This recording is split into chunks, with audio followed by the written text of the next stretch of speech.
বিষয়টা হচ্ছে যে কিছুদিন যাবত আমাদের কাছে একটা খবর আসছিল যে শহরের মধ্যে একটা নতুন কাজ হয়।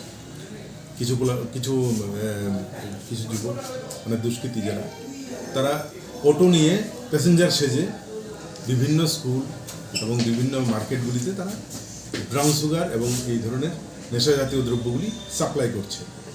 তো এটার উপর বিশেষ করে নজর রাখা ছিল এবং গতকালকে পূর্ব থানা ওসি রানা চ্যাটার্জির কাছে সুস্পষ্ট খবর আসে সোর্সের মাধ্যমে যে ওরা এমবিবি কলেজের আশেপাশে ঘোরাফেরা করছে এবং বিভিন্ন কলেজ স্টুডেন্ট বা আশেপাশে যারা আছে ক্লাস যারা আছে ওদের কাছে এগুলি বিক্রি করার জন্য একটা ভালো অ্যামাউন্টের ব্রাউন সুগার এগুলি নিয়ে ঘুরছে।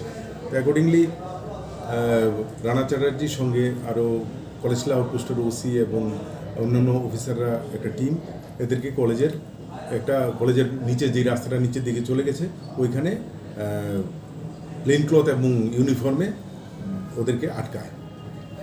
তো আটকানোর পর ওদের কাছ থেকে টোটাল 3 জনকে অ্যারেস্ট করা হয়েছে, মানে আটক করা হয়েছে। প্রথমে একটা মিঠুন রায়, বিবেক রায় এবং রাজীব বিশ্বাস। এদের বাড়ি যথাক্রমে একজনের বাড়ি হচ্ছে কাটাশৌলা, 2 জন কাটাশৌলা আর একজন রানীবাজার ওদের। তো এদের কাছ থেকে 370টি এই ধরনের ব্রাউন সুগার কোটা পাওয়া গেছে, যেগুলিতে টোটাল 6.5 গ্রাম ব্রাউন সুগার আছে।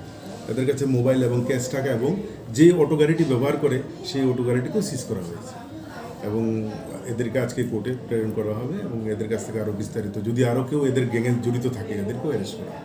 আচ্ছা, এটা ধরেছেন এটা তাদেরই না অন্য কারণ? এটা তাদেরই গাড়ি। আচ্ছা, এই যে মানে অটো দিয়ে বা বাইক দিয়ে ব্যবসা করছে, বাইকটা বন্ধ হওয়াটাই এই অটো নিয়ে শুরু হয়েছে। বাইকে তো আমরা এর আগে অনেকজনকে অ্যারেস্ট করেছি যারা বাইক দিয়ে ঘুরে ঘুরে বিক্রি করে। এটা এখন নেই, আর এখন এই নতুন পন্থা ওরা অবলম্বন করেছিল, এটা আমরা ধরতে সক্ষম হয়েছি।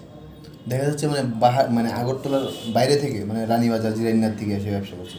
মানে কি কারণে ব্যবসাটা করছে, মানে তাদেরকে জিজ্ঞাসাবাদে কিছু দেখুন, এদের জিজ্ঞাসাবাদ ব্যবসা তো ব্যবসায়ী, এটা কোনো একটা থাকবে কেউ মানে স্পষ্টভাবে এটার উপরও জিজ্ঞাসাবাদ করবো। এবার আমরা বাজার মূল্য কত হবে স্যার? 1 লাখ 1.5 লাখ টাকা তো হবেই। কিছুদিন আগে একটা টিম এসেছিল বাইরে থেকে।